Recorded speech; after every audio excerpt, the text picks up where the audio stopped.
کن فیکون۔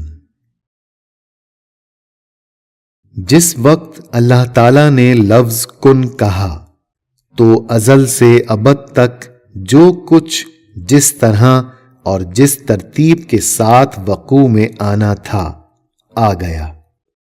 ازل سے ابد تک ہر ذرہ، اس کی تمام حرکات و سکنات موجود ہو گئیں۔ کسی زمانے میں بھی انہی حرکات کا مظاہرہ ممکن ہے، کیونکہ کوئی غیر موجود نہیں ہو سکتا، یعنی کائنات میں کوئی ایسی چیز موجود نہیں ہو سکتی جو پہلے سے وجود نہ رکھتی ہو۔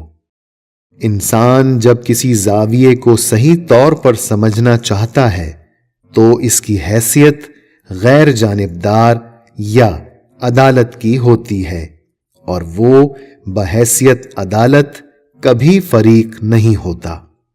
عدالت کو مدعی اور مدعا علیہ کے معاملات کو صحیح طور پر سمجھنے کے لیے عدالت ہی کا طرز ذہن استعمال کرنا ہوتا ہے۔